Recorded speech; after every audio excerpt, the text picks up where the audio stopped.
Olá, nobres vassalos. Eu sou Lukavic Kossalski, Lucas Docas, príncipe exilado. E eu estou aqui mais uma vez nessa fria manhã de sexta-feira, aqui no feudo. Tá frio sim aqui. Deve estar uns 15 ou 16 graus. Provavelmente vocês não vão ver esse vídeo na sexta-feira que eu gravei ele.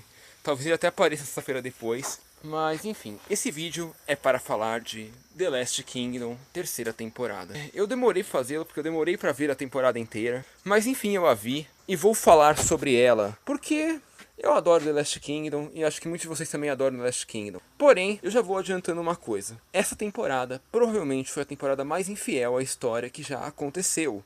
Porque praticamente eles mudaram todos os elementos da história. Apesar de muitos elementos presentes nela aparecerem ainda, só que de forma mudada. Em primeiro lugar, Skade, ou Skade. Sim, ela apareceu, a bruxa pagã, que vivia amaldiçoando o Uhtred e arrumando problemas pra ele. Sim, ela causou um monte de problemas, e no começo da temporada ela realmente, apesar de parecer loira e não morena como é no livro, ela aparece e causa tudo que ela ia causar.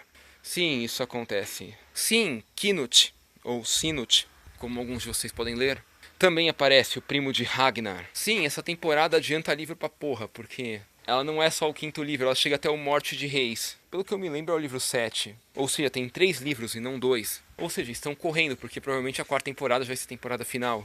E sim, o Aethelred continua sendo o puto que ele é. A Ethelflaed continua tentando botar ordem na casa. Ele continua sendo um puto que tenta ser rei, mas não tem coragem de se assumir rei e tentar ser de verdade. Sim, e sim vai ter spoilers agora. Porque nessa temporada, é óbvio que o Alfredo morre como morre no livro Morte de Reis. Óbvio que o Aethelwood morre também como morre no Morte de Reis. Porém, morre muito personagem que, velho, eles não morreram no livro. Pelo menos não nesse aí, né? Eles morreram muito mais pra frente na história, se morreram. Como, por exemplo, a irmã do Uhtred e do Ragnar, que agora... Tentando lembrar o nome dela, mas eu juro que eu não tô lembrando. Ela, por exemplo, não deveria ter morrido na história, mas ela morre nesse momento.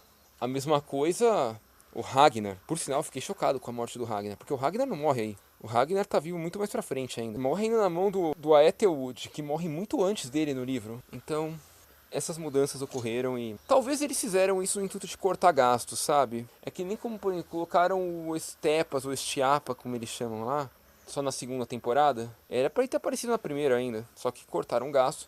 Eu esqueci o nome lá do... E o Rasten. O Rasten também era pra ter aparecido na primeira temporada. Foi jogado lá pra frente. Porque percebe-se que deve ser uma série... Eles não devem ser um orçamento tão grande quanto um Game of Thrones da vida, né? Aí, além disso, o que aconteceu? Houve uma grande correria com os eventos.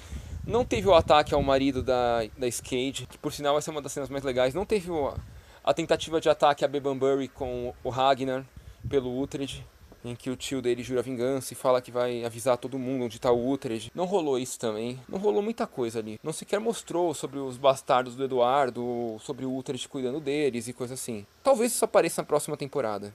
Era pra aparecer na Morte de Reis, mas como não aconteceu isso, possivelmente vai acontecer mais pra frente ou não vai nem acontecer, pra economizar gastos. É muito engraçado também como eles mataram o Ragnar, eles colocaram a Brida numa situação de liderança lá. Uma situação que não cabe a ela. Não, que por mais que ela seja uma personagem muito foda, muito legal, não é a função dela na história. Eles colocaram ela meio que numa função de liderança que ela não sabe se ela se vinga de quem matou o Ragnar ou se ela ajuda os vikings contra o Uhtred. Ou se ela ajuda o Uhtred pra se vingar pelo Ragnar. Então isso é uma situação que não tem no livro. Ou se tem, tá muito mais pra frente.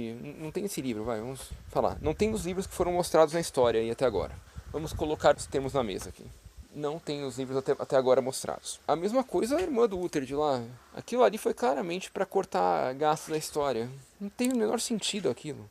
Outra coisa interessante foi, também mudaram em relação à história, foi na batalha final o feudo de Kent apoiar o Eduardo ao invés de lutar contra ele, porque na batalha final, no livro, o Uhtred saca que tá havendo uma traição, ele desconfia da possibilidade e testa ela, e comprova a realidade dessa traição, e por isso que ele consegue vencer a batalha. Obviamente, não. Provavelmente para cortar gasto ou por causa do excesso de cenas que teve até agora. Já acúmulo de livros numa única temporada, então uma cena a mais ia ser uma coisa meio... não ia pegar bem pra história ali. Eles modificaram isso também. Eles modificaram bastante coisa. Não teve ataque, invasão até a Holanda lá, a Frisia, como eu falei. Não teve navio vermelho, não teve invasão a Bebbanbury. Não teve o Uhtred questionar se os filhos dele vieram cristãos ou não. Ele apenas os reviu e Eles apenas foram batizados por mania do Alfredo, não foram por causa... O Uhtred também não recebeu uma troca pelo... No livro, o Alfredo oferece uma coisa em troca pro Uhtred se aliar ao Eduardo e ajudar o Eduardo. Na série isso não ocorreu. Não sei explicar como nem o porquê, mas na série isso não aconteceu. O Uhtred simplesmente queria recuperar os filhos dele, a paz e a amizade com o reino, porque sabia que estava fugido pelo outro lado, e foi lá.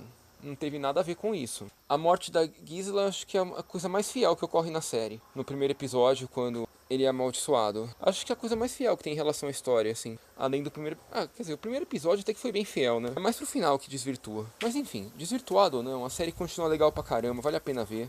O nível de produção do The Last Kingdom melhorou muito em relação às primeiras temporadas. Lógico, tá longe de ser um Game of Thrones da vida, mas já tá uma série num nível de produção similar ao do Vikings. Então, se você gosta de séries mais medievais, assim, mais realistas, vale super a pena, sempre recomendo. Comece pela temporada 1, lógico, se você quiser ver. Você caiu nesse vídeo de supetão, não acompanha. E acho que por esse vídeo é isso, vamos que vamos. Hoje eu já limpei o rio inteiro. Limpei o rio não, na verdade eu canalizei o rio, todo pra minha represa. Que antes ele dividir para arrumar ele. Por que eu fiz isso? Porque eu quero arrumar ele. Mas esse é assunto para outro vídeo e fica pra próxima. Obrigado aos vassalos, like se gostou e falou.